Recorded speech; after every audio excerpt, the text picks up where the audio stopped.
Guys, ngayong papasok na ang 2025, nag-iisip ka pa rin ba ng pagkakakitaan gamit lamang ang cellphone?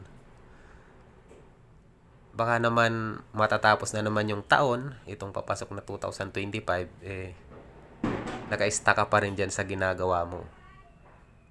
Maging maganda na halimbawa empleyado tayo na mayroon tayong racket na pwedeng pagkakitaan na yun yung pwedeng maging way na kapag stable na yung racket natin, pwede na tayong mag-resign or mag-focus dun sa negosyong pwede nating gawin na gusto natin, di ba?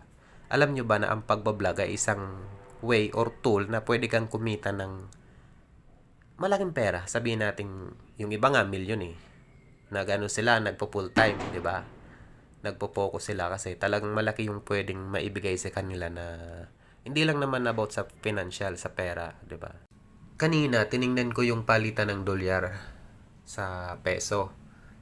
At nakakagulat guys, 65.99 na. Ang laki ng itinaas. From 58, 65, almost 66 na.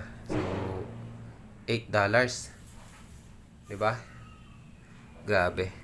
Kaya sa mga nagbablog guys, samantalahin nyo na. At sa mga nag-iisip pa lang na gumawa ng content, mag-vlog.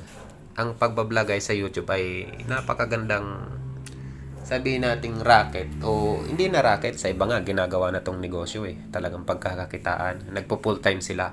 So, ipapakita ko sa inyo guys yung aking YouTube channel na kahit yung subscribers niyan ay 7,600 pa lang naman. Pero makikita nyo dyan yung estimated revenue, $95 na. 95.84 sa loob ng 28 days. Pero ngayon lang yan guys kasi nung mga nakaraang buwan, wala namang masyadong views yung ano ko eh. Kumbaga, naipon lang kaya umabot ng 95.84. So, ang point dito guys, kung tumaas yung value ng peso, I mean yung dolyar, 'di ba? 65 na. So, try natin i-multiply yung 95 na earnings ko sa dolyar ngayon na 65, 'di ba? Wag na natin isama yung points. 65 times 95. 'Di ba? Meron na akong 6,175. Try natin 58 times 95. 'Di ba? 5,510. So, ang point guys na gusto ko ma-share sa inyo, napakagandang paraan para kumita ng pera ang pagbablog. Lalo na, hindi mo naman kailangang mamuhunan dito eh. Mayroon ka lang cellphone, di ba? Tapos, Google. Mag-research ka na lang kung paano ba mag-start mag-vlog, di ba? Pumili ka ng niche kung ano yung pinaka-content na gusto mo. About naman sa pag-edit, mayroon namang mga tutorial sa YouTube. Yung mga content ko nga, yung papangit pa, di ba? Yung quality, hindi ganun ka ano. Kasi, di naman makapag-focus at saka ang hina ng internet dito sa location ko. Gusto ko lang ma-share sa inyo na kahit pa paano, meron talagang pera sa pagbablog guys. Lalo na kapag nag-grow na yung channel mo guys. Talagang kikita ka sa pagbablog. Dati yung earnings ko lang nung mga nakaraang buwan, $30, 28, ganun lang. Eh nung nakaraang buwan, November, December, medyo tumaas na siya.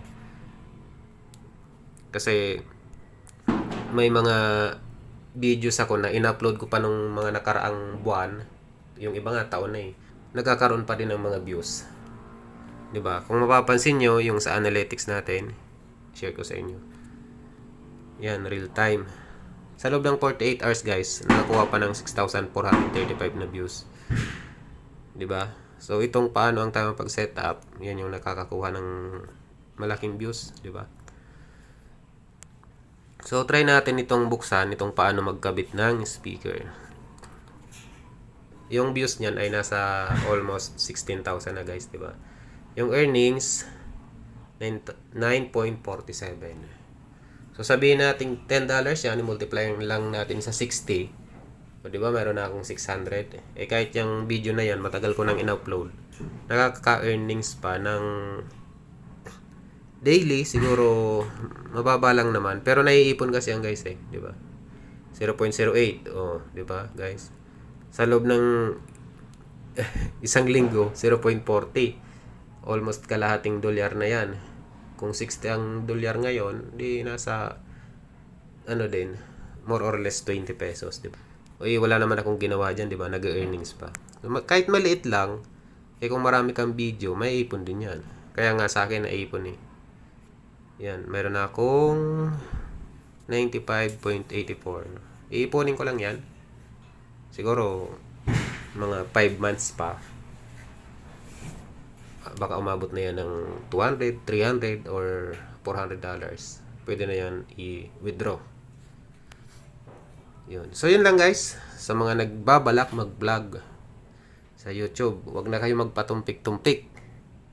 Wag na kayo magpa-delay-delay. Kasi malaking tulong din eh. Di ba? Wala ka namang pinagkakaabalahan. Pagka-out mo sa trabaho, di mag-research ka. Aralin mo. Sa akin nga, kahit ganyan lang yung mga content na yan, nung una, di naman talaga ako marunong mag-edit eh. At least, kahit papano, nakakapag-upload ako ng video na hindi ganun kaganda yung quality. Pero, kumikita kahit papano, di ba? At, hindi ko naman to siniseryoso talaga. Gawa ng, hindi pa ako makapag-focus. Ang hina kasi ng internet dito sa location ko. Pupunta pa ako ng SM para mag-upload lang ng video. Pero ang punto guys, talagang sa YouTube ay may pera. So isipin mo, magka-earnings ka lang ng $100 sa loob ng isang buwan, di 6,000 yun. Extra income. Ako, hindi naman nakaka $100 sa loob ng isang buwan. Sana, soon. Ito kasi 95.84. Nung ngayong December yan, pag December, malaki yung binibigay ng mga yung mga ads, yung mga advertisers, malaki yung bigayan nila pag December eh. Kasi syempre Pasko ng Catholic, kaya yun, medyo nakaipon tayo. Tsaka dumami yung views ko niyan. Isipin mo yan, oh, sa loob ng 28 days nakakuha ako ng 93,200 na views. So kung ikaw nagbabalak kang mag-vlog, baka ano pa bang inaantay mo? Ito na yung sign, 2025 na. Mag-vlog ka na para kumita. Maraming ways para kumita guys, gamit ang cellphone. Isa na tong YouTube vlogging. Pwede rin maging mag-affiliate, marketing, di ba? Yun lang, naka 9 minutes na pala ako guys. Dito ko natatapusin yung video at salamat sa inyong panonood.